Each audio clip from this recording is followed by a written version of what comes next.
Math mastery hub में आपका स्वागत है।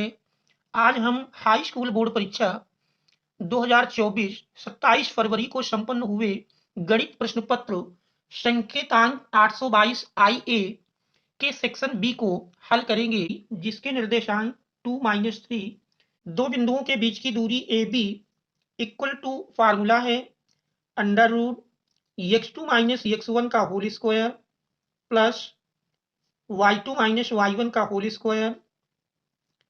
इसमें हमको मान रख देना है बीच की दूरी AB 17 मात्रक दी है equal to under root x2 minus x1 का होल स्क्वायर। देख रहे हैं x2 2 है तो 2 माइनस x का होल स्क्वायर, या फार्मूले को हम x1 माइनस x2 का होल स्क्वायर इस प्रकार से भी लिख सकते हैं प्लस y1 माइनस y2 का होल स्क्वायर।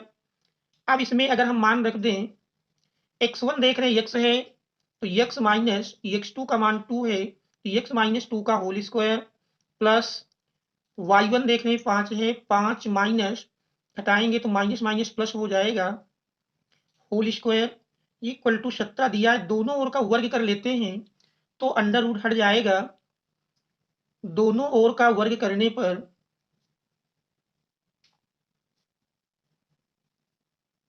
17 का square 289 equal to x minus 2 का होल स्क्वायर प्लस 5 प्लस 3 8, 8 का स्क्वायर 64। पक्षांतर करेंगे तो 289 minus 64 equal to x minus 2 का होल स्क्वायर। 289 से 64 घटाते हैं, 9 से 4 घटाएं 5, 8 से 6 घटाएंगे 2 तो 225 इक्वल टू x माइनस 2 का होल स्क्वायर, या दोनों ओर का वर्गमूल लिया जाए तो x minus 2 equal two plus minus 225 का वर्गमूल 15। एक बार हमको प्लस चिन्ह ले लेना है। प्लस चिन्ह लेने पर प्लस चिन्ह लेंगे तो x माइनस 2 इक्वल टू 15, या x इक्वल टू 15 प्लस 2 बराबर 17। तो x का एक मान ये मिल जाएगा और माइनस चिन्ह लेने पर x minus 2 equal to minus 15, या x इक्वल टू मिल जाएगा minus 15 plus 2, x equal to minus 13। तो इस प्रकार से x के अभीष्ट दो मान प्राप्त हुए। एक मान हमारा 17 आया और दूसरा मान माइनस 13। तो ये हमारे दिए हुए प्रश्न का उत्तर होगा। अब हम देखते हैं दूसरा प्रश्न। दूसरे प्रश्न में दिया है बी नंबर में, कह रहा यदि बिंदु 1 4 a माइनस 2 और माइनस 3 16 संरेख हैं तो a का मान ज्ञात कीजिए। तो ये हमारी कंडीशन दी है। यहाँ पर बिंदु 1 4 a माइनस 2 और माइनस 3 16 संरेख हैं तो हमको a का मान ज्ञात करना है। तो इसके लिए चूंकि तीन बिंदु संरेख हैं इसलिए इन तीन बिंदुओं से बनने वाले त्रिभुज का क्षेत्रफल यदि 0 कर दिया जाए तो a का मान मिल जाएगा। प्रश्न संख्या 1 का b दिया है बिंदु 1 4, दूसरा बिंदु है हमारा पहला बिंदु 1 4, दूसरा दिया है a माइनस 2 और तीसरा बिंदु है माइनस 3 कामा 16। चूंकि तीनों बिंदु संरेख हैं, चूंकि तीनों बिंदु संरेख हैं इसलिए संरेख में हम जानते हैं त्रिभुज का क्षेत्रफल इक्वल टू 0 होगा। त्रिभुज के क्षेत्रफल का सूत्र होता है half x1 y2 minus y3 plus x2 y3 minus y1 plus x3 y1 minus y2 equal to 0। क्योंकि त्रिभुज तीनों बिंदु संरेख है इसलिए त्रिभुज के क्षेत्रफल को बराबर 0 कर देते हैं। अब इस 2 को पक्षांतर करके हम राइट हैंड साइड में ले जाएंगे तो 2 इधर गुणा में आएगा 0 बन जाएगा।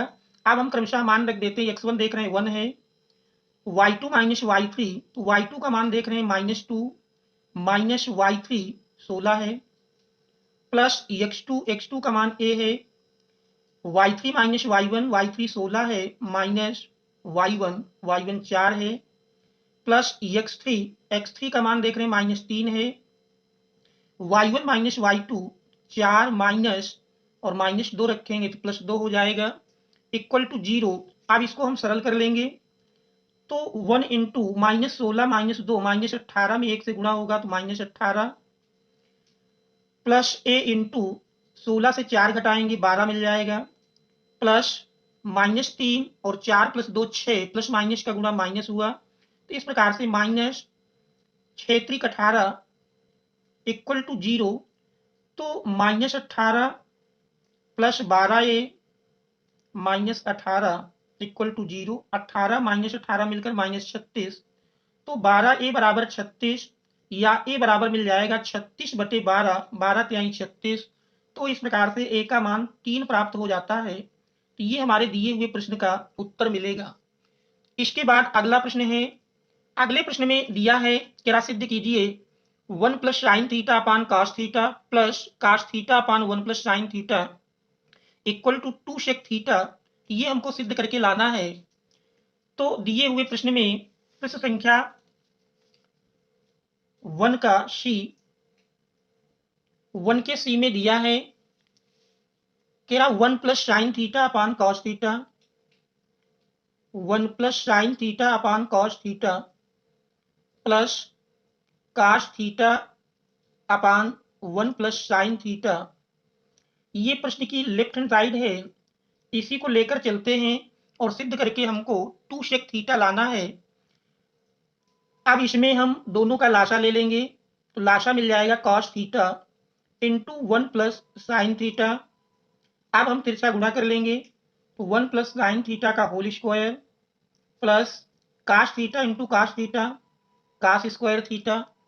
अब यदि इस 1 + sin थीटा के होल स्क्वायर को हम a + b के होल स्क्वायर के फार्मूले से तोड़ दें, तो यही मान हमारा मिलेगा 1 का square 1 plus sin square theta plus 2 sin theta plus cos square theta upon cos theta into 1 + sin theta. सरल करेंगे, sin square theta plus cos square theta पास पास लिख लेंगे, तो 1 + sin square theta plus cos square theta plus 2 sin theta upon cos theta into 1 + sin theta. sin square theta plus cos square theta का मान जानते हैं 1 के इक्वल होता है, तो इसके स्थान पर 1 रख देंगे, तो 1 + 1 + 2 sin theta upon cos theta into 1 + sin theta. 1 1 add कर लिए 2 मिल जाएगा, 2 दोनों से कॉमन भी कर लेंगे तो 2। अब बचा 1 + sin theta upon cos theta into 1 + sin theta. 1 + sin theta अंश हर से कैंसिल कर देते हैं। इसके बाद cos थीटा अंश में जाएगा, तो cos थीटा का व्युत्क्रम sec थीटा होता है, तो 2 sec थीटा यही हमारी प्रश्न की राइट हैंड साइड है। इस प्रकार से सिद्ध हो जाएगा। अब अगला प्रश्न दिया है 1 का डी नंबर, कह रहा निम्न बारंबारता बंटन से माध्यक ज्ञात कीजिए। तो प्रश्न संख्या 1 का डी टेबल बनी है और इस टेबल से हमको माध्यक का मान निकालना है। तो माध्यक के लिए हमको एक संचयी बारंबारता की सारणी और बनाना है। तो पहला कॉलम वर्ग अंतराल का दिया है, तो वर्ग अंतराल का एक कॉलम बनाएंगे। वर्ग अंतराल दिए हैं क्रमशः 0 से 10, फिर अगला 10 से 20, 20 से 30, 30 से 40, 40 से 50। ये वर्ग अंतराल हैं और इनकी बारंबारता क्रमशः दी है। बारंबारता 6 9 20, 6 9 20 और इसके बाद 15 9। एक कॉलम हमको संचयी बारंबारता का और बना लेना है। संचयी बारंबारता, संचयी बारंबारता इस क्रम से निकालते हैं, पहले वर्ग अंतराल की बारंबारता और संचयी बारंबारता दोनों समान होती है, तो 6 मिल जाएगी। फिर दूसरे में 6 + 9 जोड़कर लिख देंगे, 9 6 15। फिर 15 + 20 जोड़ेंगे, तो 15 + 20 मिल जाएगा, 20 10 30 5 35। 35 में 15 जोड़ देंगे, तो 35 5 40 और 40 10 50 और 50 में 9 जोड़ देंगे, तो 59 मिल जाएगा।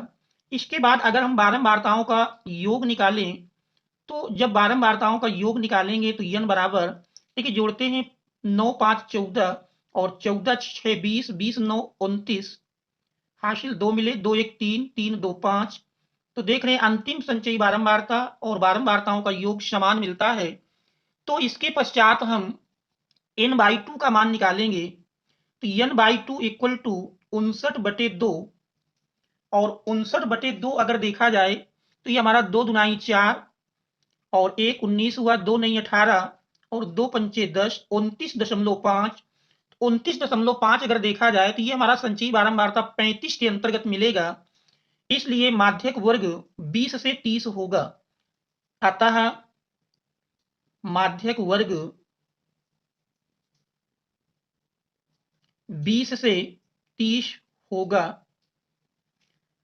अब इसके अनुसार माध्यक वर्ग की निम्न सीमा L इक्वल टू 20 मिल जाएगी। माध्यक वर्ग की बारंबारता F इक्वल टू, F का मान भी देख रहे हैं 20 दिया है, और माध्यक वर्ग से ठीक पहले वर्ग की संचयी बारंबारता CF इक्वल टू 15 के बराबर मिल जाएगी। और वर्ग अंतराल की आमाप निकालें तो H बराबर 30 माइनस 20 10 मिल जाएगा। अब हम माध्यिका का सूत्र लगाएंगे। तो माध्यिका का फार्मूला है माध्यिका equal to L plus n/2 minus CF upon F into H। ये फार्मूला है, इसी में मान रख देंगे।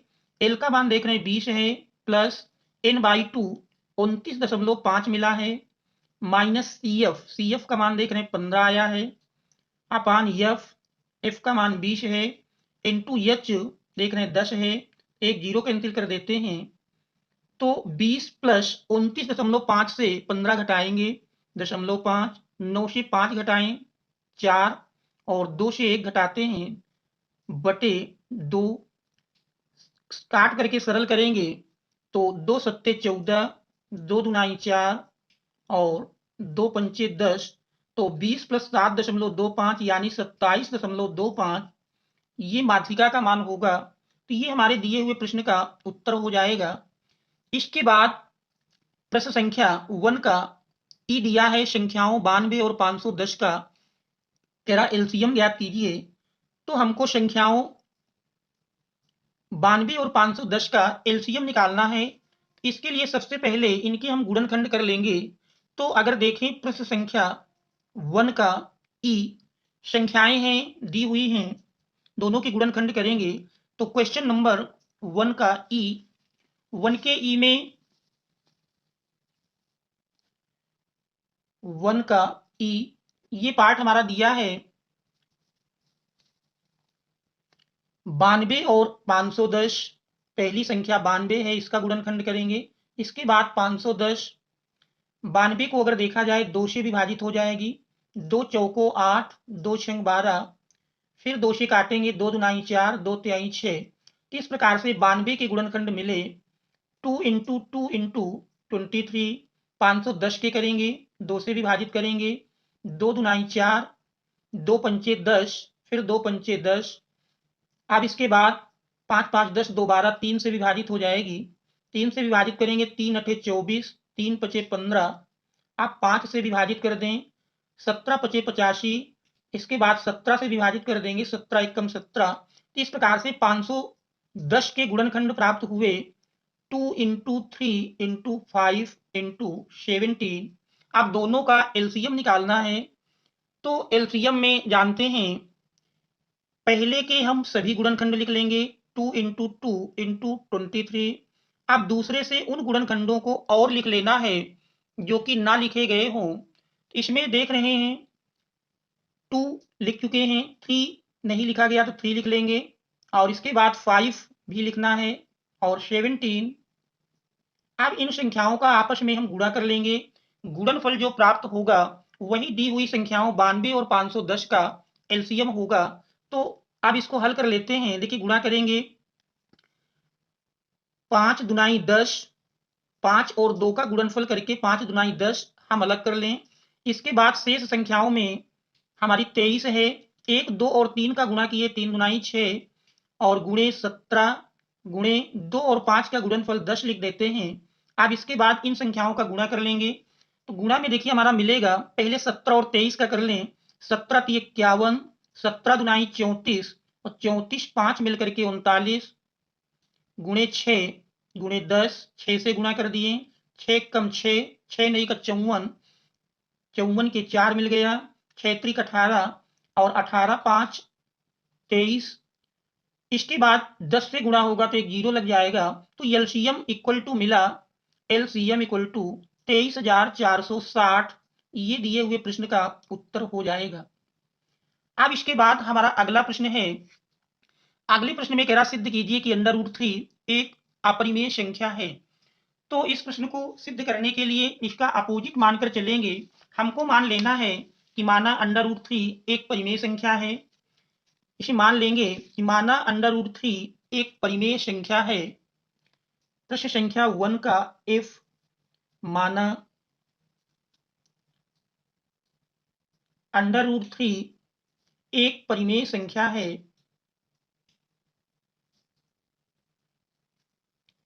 एक परिमेय संख्या है, ये मान लेते हैं। अब इसके बाद under root 3 equal to A upon B, जहां ए और बी परस्पर अविभाज्य पूर्णांक हैं तथा b does not equal to 0। अब ऐसी स्थिति में हम दोनों ओर का वर्ग कर लेंगे। दोनों ओर का वर्ग करने पर, दोनों ओर का वर्ग करेंगे तो अंडर रूट 3 का स्क्वायर 3 मिल जाएगा, equal to A square upon B square. इसके बाद बी स्क्वायर इधर भाग में है, लेफ्ट हैंड साइड में लाएंगे तो गुणा में मिल जाएगा, तो a square equal to 3b square. तो यहाँ पर देख रहे हैं ए स्क्वायर का एक गुणनखंड 3 है। इसका अर्थ हुआ कि ए स्क्वायर 3 से विभाजित होता है। क्योंकि ए स्क्वायर का एक गुणनखंड 3 है, इसलिए ए स्क्वायर 3 से विभाज्य है, 3 से विभाजित होता है। और ए स्क्वायर अगर 3 से विभाजित होता है तो ए भी 3 से विभाजित होगा। तो ये हमारा मान लेते हैं इसको, ये हमारा इक्वेशन नंबर 1 है और इसको मान लिया जाए इक्वेशन नंबर 2 है। अब चूंकि ए 3 से विभाज्य है, इसलिए मान लेते हैं माना ए इक्वल टू 3c और इस मान को समीकरण 1 में रख दें। ए इक्वल टू 3c समीकरण 1 में रखने पर, समीकरण 1 में इसको रख देंगे ए के स्थान पर 3c, तो बन जाएगा 3c का whole square equal to 3b square. Whole square करेंगे 3 का square 9, 9c square equal to 3b square. सरल कर लेंगे 3 3 9। इस प्रकार से बी स्क्वायर इक्वल टू मिल जाता है 3c स्क्वायर। यहाँ पर भी देख रहे हैं बी स्क्वायर का एक गुणनखंड 3 है, इसलिए बी स्क्वायर 3 से विभाज्य है, इसलिए बी स्क्वायर 3 से विभाज्य है और बी स्क्वायर 3 से विभाज्य है तो बी भी 3 से विभाजित होगा। ये हमारा इक्वेशन नंबर 3 बन जाता है। समीकरण 2 और 3 से देख रहे हैं, समीकरण 2 और 3 से स्पष्ट है कि ए और बी, देख रहे हैं ए भी 3 से विभाजित है, 2 भी 3 से विभाजित है, ए भी 3 से विभाजित है और बी भी 3 से विभाजित है। समीकरण 2 और 3 से स्पष्ट है कि ए और बी दोनों 3 से विभाज्य हैं, परंतु हमने कल्पना की थी कि ये परस्पर अविभाज्य पूर्णांक हैं, अर्थात दोनों में कोई उभयनिष्ठ गुणनखंड नहीं है, जबकि इसके अनुसार ए और बी दोनों 3 से विभाज्य हैं, जो कि हमारी कल्पना के विपरीत है, कल्पना के विपरीत है। तो जो हम कल्पना किए थे कि अंडर रूट 3 एक परिमेय संख्या है, तो वो परिमेय संख्या नहीं होगी, इसलिए अंडर रूट 3 एक अपरिमेय संख्या है, एक अपरिमेय संख्या है। यही हमको सिद्ध करना था। इस प्रकार से प्रश्न सिद्ध हो जाता है। अब इसके बाद हम देखते हैं अगला प्रश्न। हमारा अगला प्रश्न है, अगले प्रश्न में प्रश्न संख्या 2 में दिया है, 2 में कह रहा है किन्हीं 5 खंडों को हल कीजिए। ए नंबर, निम्नलिखित सारणी से बहुलक ज्ञात कीजिए। तो दी हुई सारणी से हमको बहुलक निकालना है। तो देखते हैं प्रश्न संख्या 2 का ए। 2 का ए, तो ये हमारा प्रश्न दिया है। सबसे पहले वर्ग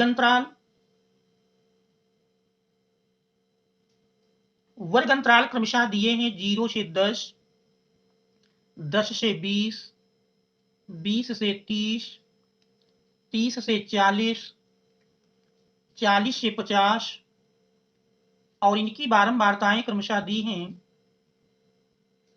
पहले वर्ग अंतराल में 6, फिर देख रहे हैं 11, 6, 11, 21, 23 और 14, ये इनकी बारंबारताएं क्रमशः दी हैं। अब इसमें अगर हम देखें, सबसे अधिक बारंबारता 23 है। इन बारंबारताओं में सबसे अधिक बारंबारता 23 है, जो कि वर्ग अंतराल 30 से 40 की है। इसलिए बहुलक वर्ग 30 से 40 होगा, क्योंकि सबसे अधिक बारंबारता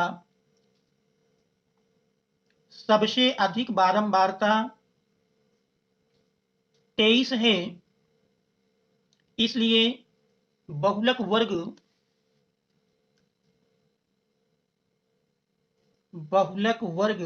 30 से 40 होगा।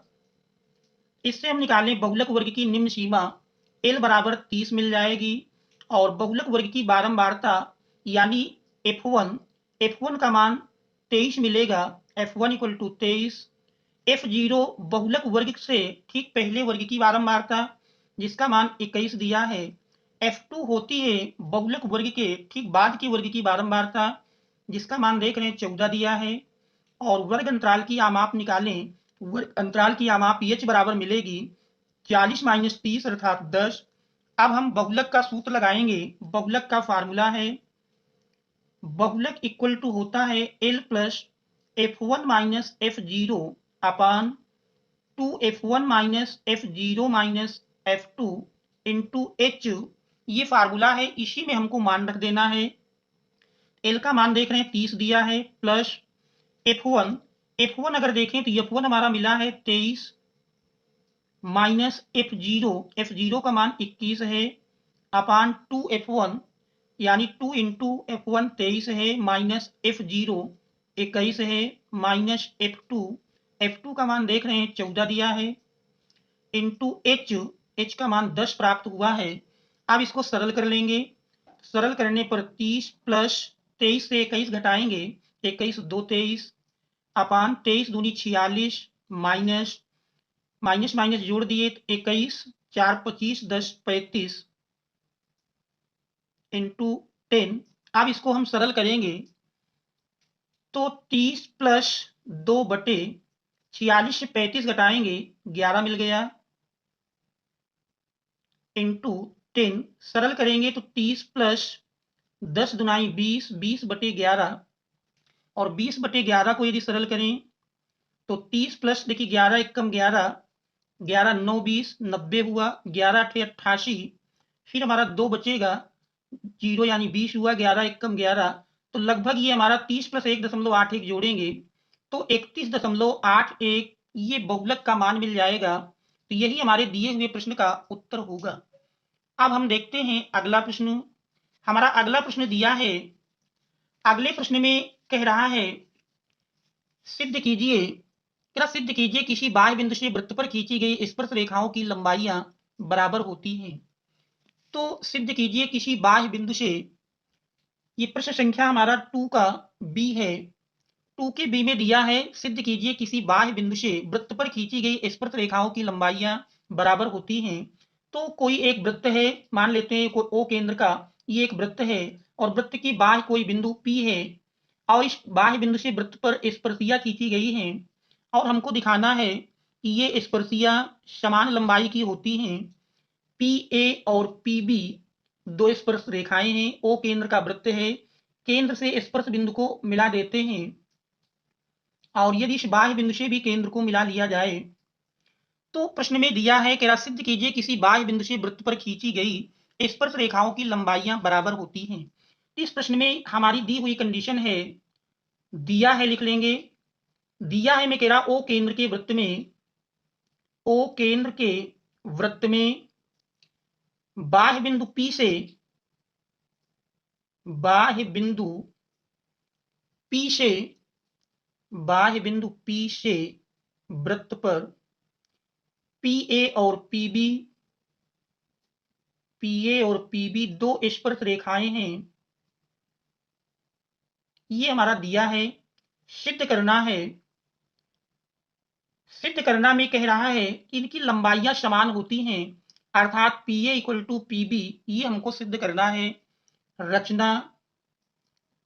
रचना में OA और OB को मिलाया, OA OB और OP को मिलाया, तो ये कार्य हमारा रचना के अंतर्गत मिलेगा। क्योंकि ये कार्य हम अतिरिक्त कर रहे हैं। आप उपपत्ति लिखेंगे। उपपत्ति में देखिए, अगर दोनों त्रिभुजों को लिया जाए, त्रिभुज OAP और त्रिभुज OBP में, दोनों त्रिभुजों में अगर आप देखें तो दोनों त्रिभुजों में कोण OAP इक्वल टू कोण OBP 90 अंश मिलेगा।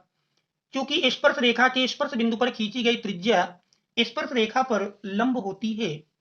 एक condition OA equal to OB, देख रहे हैं दोनों एक ही वृत्त की त्रिज्याएं हैं, और साथ में OP इक्वल टू OP ये उभयनिष्ठ है। तो देखिए 3 कंडीशन हमको प्राप्त हो जाती हैं। तो समकोण त्रिभुज की एक प्रमेय थी कि समकोण त्रिभुज में कर्ण और एक भुजा दूसरे समकोण त्रिभुज के कर्ण और एक भुजा के बराबर हो तो फिर दोनों त्रिभुज सर्वांगसम होते हैं। तो उस कंडीशन के तहत OA इक्वल टू OB एक ही वृत्त की त्रिज्याएं हैं, एक ही वृत्त की त्रिज्याएं। फिर कोण OAP इक्वल टू कोण OBP प्रत्येक 90 अंश। और तीसरी कंडीशन हमारी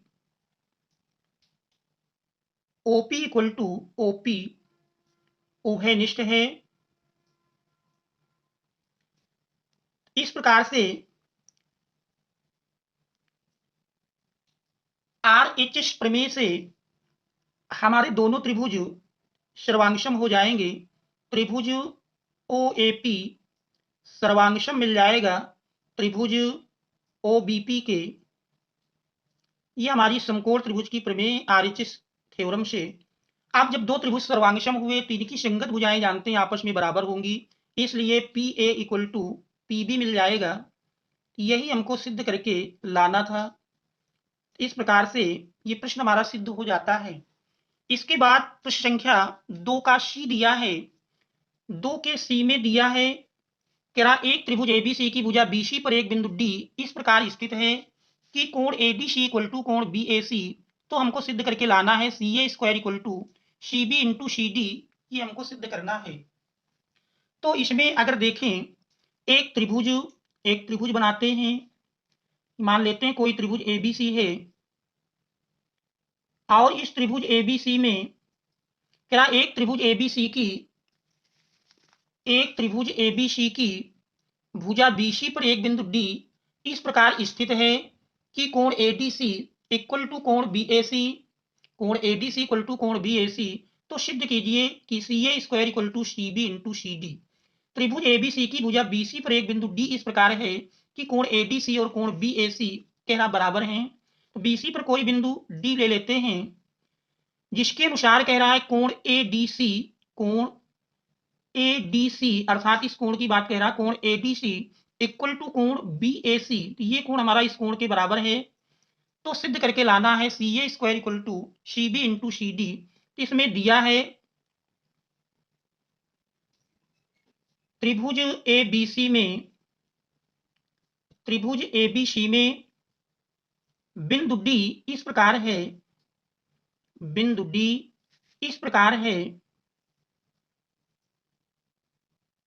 कि कोण ADC इक्वल टू कोण BAC ये दिया है। सिद्ध करना है, सिद्ध करने में दिया है, सिद्ध करना में कह रहा CA square equal to CB into CD, ये हमको सिद्ध करना है। इसके बाद सीधे हम उपपत्ति लिखेंगे क्योंकि रचना इसमें कुछ है नहीं। तो इन दोनों त्रिभुजों में अगर देखें, त्रिभुज एबीसी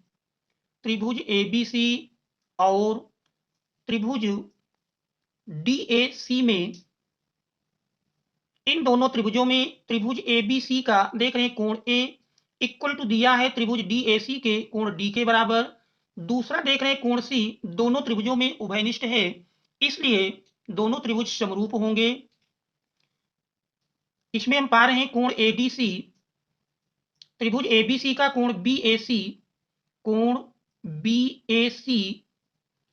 इक्वल टू कोण एडीसी, ये हमारा दिया है। और दूसरा कोण सी इक्वल टू कोण सी, ये उभयनिष्ठ है। कोण सी इक्वल टू कोण सी उभयनिष्ठ है। तो जानते हैं कि दो त्रिभुजों में अगर दो संगत कोण बराबर आ जाते हैं तो दोनों त्रिभुज समरूप होते हैं, इसलिए त्रिभुज बीएसी समरूप होगा त्रिभुज, देख रहे हैं बी के संगत अगर देखें कोण डी बराबर कोण ए है, सी दोनों में उभयनिष्ठ है, तो हमारा बी के संगत अगर इसमें देखेंगे तो बी के संगत हमारा ए मिलेगा, ए और फिर देख रहे हैं ए है तो ए के संगत डी मिला है, ए डी सी, तो ये दोनों त्रिभुज समरूप हो गए। अब हम जानते हैं कि समरूप त्रिभुज की संगत भुजाएं समान अनुपात में होती हैं, तो इसके अनुसार इस बड़े त्रिभुज में हम सी ए भुजा लेते हैं। सी ए के संगत छोटे त्रिभुज में अगर देखें, सी ए देख रहे हैं कोण बी की सम्मुख भुजा है, तो छोटे त्रिभुज में कोण बी के बराबर हमारा मिला हुआ है, देख रहे हैं कोण ए, तो कोण ए की सम्मुख भुजा मिलेगी सी ए अपान, देख रहे हैं C B into C D लाना है, तो बड़े त्रिभुज में अगर हम सी ए जो कि कोण बी की सम्मुख भुजा है और छोटे त्रिभुज में अगर कोण बी के संगत देखा जाए तो बी के संगत हमारा कौन सा कोण मिल रहा है छोटे त्रिभुज में, ये एक कोण ए मिल रहा है, ये ए के संगत भुजा लेंगे तो ये हमारी सी डी मिल जाएगी, सी ए अपान सी डी इक्वल टू, आप बड़े त्रिभुज में अगर हम देखें तो बड़े त्रिभुज में हम लेकर चलेंगे कोण ए की सम्मुख भुजा, कोण ए की सम्मुख भुजा कौन सी है, सी बी अपान कोण, देख रहे हैं ए के बराबर हमारा कोण डी दिया था छोटे त्रिभुज में, तो ये हमारा सी ए मिल जाएगा, तिरछा गुना कर लेते हैं तो C A square equal to C B into C D. इस प्रकार से देख रहे हैं यही हमको सिद्ध करके लाना था, इस प्रकार से ये प्रश्न सिद्ध हो जाता है, C A square equal to C B into C D. अब इसके बाद हमारा अगला प्रश्न दिया है, अगले प्रश्न में कह रहा है दो अंकों की एक संख्या के अंकों का योग 9 है, इस संख्या का 9 गुना संख्या के अंकों को पलटने से बनी संख्या का 2 गुना है, तो वह संख्या ज्ञात कीजिए। ये हमारे प्रश्न की कंडीशन है। दो अंकों की एक संख्या में जानते हैं इकाई और दहाई के अंक मानते हैं, तो इसमें मान लेंगे कि माना प्रश्न संख्या 2 का डी, माना दहाई का अंक, माना दहाई का अंक बराबर यक्ष और इकाई का अंक बराबर वाई, तब संख्या बन जाएगी, संख्या बराबर होती 10 गुणे दहाई का अंक, तो दहाई का अंक देख रहे हैं यक्ष है प्लस इकाई का अंक, तो ये हमारी संख्या बन जाएगी। और प्रश्न की पहली कंडीशन कह रहा है संख्या के अंकों का योग 9 है, अर्थात यक्ष प्लस वाई इक्वल टू 9, ये हमारा पहला समीकरण बन जाएगा। फिर कह रहा संख्या का 9 गुना, संख्या का 9 गुना कर लेते हैं तो 9 इंटू संख्या अर्थात 10 यक्ष प्लस वाई, तो ये हुआ संख्या का 9 गुना। कह रहा संख्या का 9 गुना संख्या के अंकों को, देख रहे संख्या का 9 गुना संख्या के अंकों को पलटने से बनी संख्या का 2 गुना है, संख्या का 9 गुना और संख्या के अंकों को पलटेंगे तो इकाई का अंक दहाई के स्थान पर पहुंच जाएगा और दहाई का अंक इकाई के स्थान पर, तो पलटने से बनी संख्या आ जाएगी 10 वाई प्लस यक्स, इसका 2 गुना संख्या का कह रहा 9 गुना अंकों को पलटने से बनी संख्या का 2 गुना है, तो इन दोनों को बराबर कर लेंगे। आप सरल करेंगे तो 9 दहम 90x प्लस 9 वाई और इक्वल टू इन पद को भी लेफ्ट हैंड साइड में लाएंगे तो माइनस 2 दहम 20 Y minus 2x equal to 0, 90x से 2x घटाएंगे 88x plus 9 Y minus 20 Y मिलकर के माइनस 11 वाई इक्वल टू 0, और 11 यदि हम कॉमन कर लें तो 11 8 88 यानी 8x minus Y equal to 0, तो 11 जो कॉमन किए पक्षांतर करके राइट हैंड साइड में ले जाएंगे तो 0/11 0 हो जाएगा। तो इस प्रकार से ये हमारा दूसरा समीकरण बन जाता है। और यदि हम पहले और दूसरे दो समीकरणों को हल करें तो देख रहे हैं पहला समीकरण भी इसी के पास लिख लेते हैं। तो x plus Y equal to 9 दिया था, दोनों को जोड़ेंगे तो y प्लस माइनस कैंसिल हो जाएगा। तो 8x प्लस एक्स यानी 9x, 9x बराबर 9 के मिलेगा, 9x बराबर 9, तो x बराबर 9/9 अर्थात 1। इस x के मान को समीकरण 1 में रख देंगे। समीकरण 1 में x का मान रखने पर तो x की जगह 1 रखेंगे तो 1 प्लस वाई इक्वल टू 9 या y इक्वल टू 9 माइनस 1 8। तो अभीष्ट संख्या बनी। संख्या में हम x और y का मान रख देंगे। संख्या हमारी 10x प्लस वाई थी, तो 10 इंटू x का मान 1 मिला है, तो 10 गुणे 1 प्लस वाई, तो 10 एक कम 10 प्लस 8 18, तो वह संख्या 18 होगी। यही हमारे दिए हुए प्रश्न का उत्तर हो जाएगा, अर्थात वो संख्या 18 आई। अब आगे कह रहा है अगला प्रश्न। अगले प्रश्न में है द्विघात समीकरण 2x square minus 5x plus 3 बराबर 0 को हल कीजिए। द्विघात समीकरण 2x square minus 5x plus 3 equal to 0 को हल कीजिए। तो इस द्विघात समीकरण को हमको हल करना है। देखते हैं दिया हुआ प्रश्न इस प्रकार है। हमारा प्रश्न है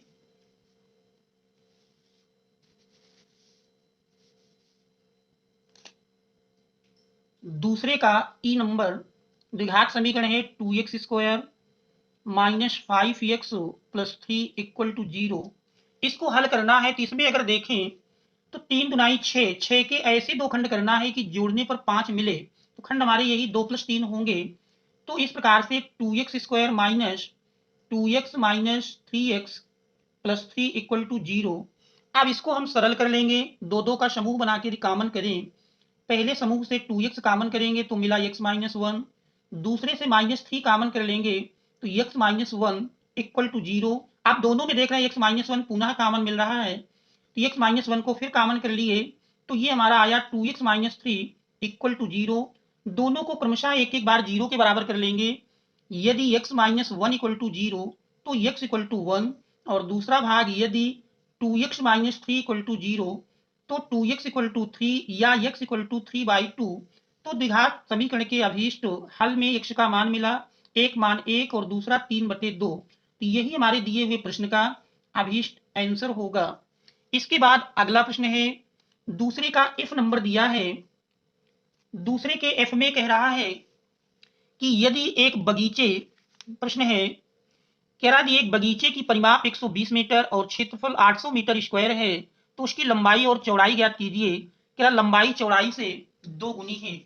तो प्रश्नानुसार एक बगीचा है, एक बगीचे का परिमाप दिया है। तो यहां पर देख रहे हैं प्रश्न संख्या 2 का एफ एक आयताकार बगीचा है जिसकी लंबाई कह रहा चौड़ाई से 2 गुनी है। अगर चौड़ाई को x मान लें तो लंबाई इसकी 2 गुनी 2x हो जाएगी। अब बगीचे का परिमाप यानी आयत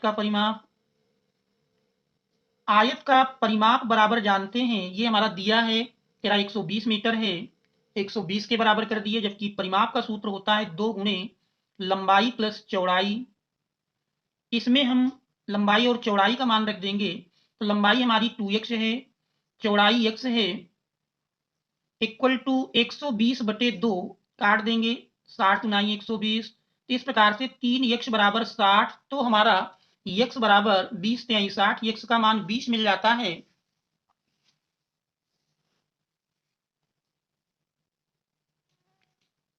और इस x के मान को यदि, तो इससे हमारी चौड़ाई प्राप्त हो गई। अब अगर लंबाई निकाल लेंगे तो लंबाई मिल जाएगी 2x 2 गुणे 20, 20 दुनाई 40। तो इस प्रकार से लंबाई 40 और चौड़ाई 20 आ जाती है। और क्षेत्रफल कह रहा था 800 है, 800 वर्ग मीटर। तो लंबाई इक्वल टू 40 मीटर, चौड़ाई इक्वल टू 20 मीटर। यही हमारे दिए हुए प्रश्न का उत्तर हो जाएगा। तो देख रहे हैं केवल एक कंडीशन से ही लंबाई और चौड़ाई निकल आई, दूसरी कंडीशन का हमको प्रयोग ही नहीं करना पड़ा। यहाँ पर क्षेत्रफल भी दिया था। अब इसकी हम जांच कर लेते हैं। आयत का क्षेत्रफल जानते हैं लंबाई गुणे चौड़ाई, आयत का क्षेत्रफल अगर निकालें तो ये होता है लंबाई गुणे चौड़ाई। लंबाई 40 मीटर मिली, चौड़ाई 20 मीटर, दोनों का गुणा करेंगे। 4 दुनाई 8, देख रहे हैं 800 मीटर स्क्वायर जो कि प्रश्नानुसार दिया है। तो इसका मतलब हमारा उत्तर सही है। जो हमारा उत्तर मिला लंबाई 40 मीटर, चौड़ाई 20 मीटर, ये हमारा उत्तर सही है। क्योंकि क्षेत्रफल निकालते हैं 40 गुणे 20, 800 मीटर स्क्वायर, जो कि हमारे प्रश्न में दिया है। इसके बाद अगला प्रश्न है, हमारा अगला प्रश्न दिया है, प्रश्न संख्या 3 है, कह रहा निम्नलिखित समीकरणों को हल कीजिए। तो तीसरे के फर्स्ट में दिया है प्रश्न संख्या 3, समीकरण दिया है 3/2 x minus 5/3 y equal to -2। दूसरा समीकरण है x/3 plus y/2 equal to 13/6। पहले इनको हम सरल कर लेते हैं। 3 2 का लाशा लेंगे, 6 मिलेगा। 2 तिहाई 6, 3 त्रिक 9x माइनस 3 दुनाई 6, 2 पंचे 10y इक्वल टू -2, या कह सकते हैं 9x minus 10y equal to 6 Dunai 12, तो -12। ये हमारा पहला समीकरण हो गया। इस प्रकार से दूसरे में भी लाशा लेंगे, 3 दुनाई 6, तो हमारा 2x प्लस 3y बराबर 13/6, 6 दोनों ओर से कट जाता है। इस प्रकार से देखें तो 2x प्लस 3y बराबर 13, ये हमारा दूसरा समीकरण बन जाता है। अब दोनों समीकरणों में से कोई एक गुणांक हम समान कर लें, चाहे x का चाहे y का। अगर हम y का गुणांक समान करते हैं तो समीकरण 1 में देख रहे हैं 2 में y का गुणांक 3 है, तो समीकरण 1 में हम 3 से गुणा करेंगे तथा समीकरण 2 में 10 से गुणा कर लेंगे, तो दोनों में y के गुणांक समान हो जाएंगे। एक में हम 3 से गुणा करेंगे, 3 9 27x माइनस 3 दहम 30y इक्वल टू माइनस 12 तिहाई 36। ये मान लीजिए तीसरा समीकरण बन गया। दूसरे में 10 से गुणा करना है, तो 10 दुनाई 20x प्लस 10 तिहाई 30y इक्वल टू 10 और 13 का गुणा किए, 13 दहम 130, ये मान लीजिए चौथा बन गया। दोनों समीकरणों को जोड़ देंगे तो 30 प्लस माइनस में 30y कैंसिल हो जाएगा। 27x प्लस 20x जोड़ लिए तो ये हमारा 47x मिल जाएगा। 47x बराबर 130 से 36 घटाएंगे, 10 से 6 घटा 4 बचा ये 2, 12 से 3 घटाए 9, तो x बराबर 94/47, 47 दुनाई 94, तो x बराबर 2 आ जाता है। अब इस x के मान को किसी भी एक समीकरण में रख दें। समीकरण 1 में ही रख देते हैं। समीकरण 1 में x का मान रखने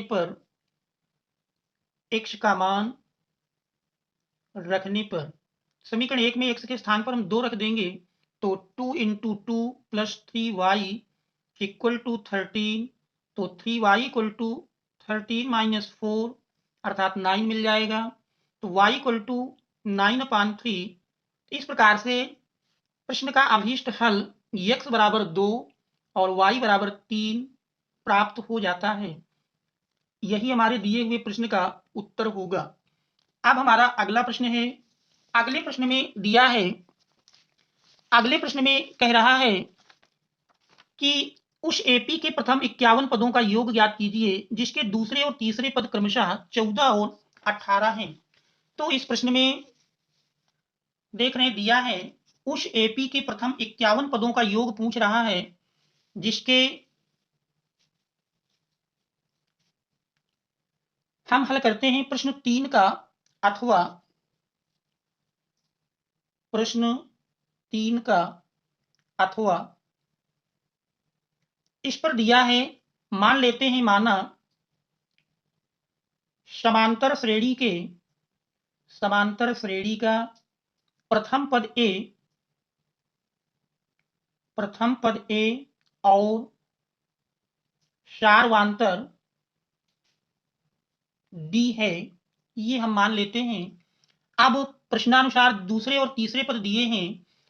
हम जानते हैं nवें पद का सूत्र होता है Tn equal to A plus n minus 1 into D. अब इसी में दूसरा पद दिया है T2 इक्वल टू, दूसरे और तीसरे क्रमशः कह रहा 14 और 18 हैं, तो दूसरा पद 14 अर्थात फार्मूले से लिखेंगे तो a plus D equal to 14, ये हमारा पहला समीकरण बन जाएगा। इसके बाद इसमें तीसरा पद दिया है T3, तीसरे पद का मान कह रहा 18 है, तीसरा लिखेंगे तो a प्लस 2D 18 ये हमारा दूसरा समीकरण है। अब हम पहले और दूसरे दोनों समीकरणों को हल करेंगे। पहला भी इसी के पास लिख लेंगे। तो देख रहे हैं दोनों में a का गुणांक समान है, घटा देंगे, कैंसिल हो गया। 2D माइनस डी, डी 18 से 14 घटाएं 4। अब इस d के मान को समीकरण 1 में रख देंगे। समीकरण 1 में d का मान रखने पर, 1 में d का मान जब रखेंगे तो हमारा एक समीकरण था a प्लस डी के स्थान पर 4 रख दिए, बराबर 14। तो इस प्रकार से a बराबर 14 माइनस 4 अर्थात 10 मिल जाएगा। a equal to 10। अब पूछ रहा है श्रेणी के 51 पदों का योग। आप 91 पद का सूत्र, योग का सूत्र लगाएंगे। सूत्र है S N equal to N by two, 2a plus N minus 1 into D. इसी में हमको मान रख देना है 51 पदों का योग, इनके स्थान पर 51 मिल जाएगा। 51 बटे 2, 2a, a का मान देख रहे हैं 10 है, plus n minus 1, 51 minus 1 into D का मान देख रहे हैं 4 मिला है। सरल करेंगे तो 51 बटे 2 इंटू 10 दुनाई 20 प्लस 50, 51 से 1 घटाएंगे 50 गुणे 4, तो 51 बटे 2, चाहे तो 2 कामन कर लें तो 2 दहम 20 प्लस 4 से 2 कामन निकाल दिए, 2 बचा, 50 दुनाई 100 और 2 कैंसिल कर दिए। तो 51 गुणे 100 प्लस 10 मिलकर के 110, आपस में गुणा कर लिए। 0 11 एकम 11 और 11 पचे 55, 55 एक 56, तो 5610 ये 51 पदों का योग मिलेगा। तो यही हमारे दिए हुए प्रश्न का उत्तर हो जाएगा। इसके बाद फिर अगला प्रश्न है। अब हमारा अगला प्रश्न दिया है, आप देखिए इसके बाद क्योंकि वीडियो अब लंबा हो रहा है तो इसलिए अगले अंक में शेष प्रश्नों को लेकर आएंगे। तो यदि चैनल में आप नए हैं, अभी तक चैनल को सब्सक्राइब नहीं किए हैं तो चैनल को सब्सक्राइब कर लीजिए। वीडियो को यदि लाइक नहीं किए हैं तो लाइक कर दीजिए एवं अपने मित्रों को शेयर कर दीजिए। और यदि किसी प्रकार की कोई समस्या हो तो कमेंट्स के माध्यम से उसको अवगत कराइए। Thanks all of you for watching.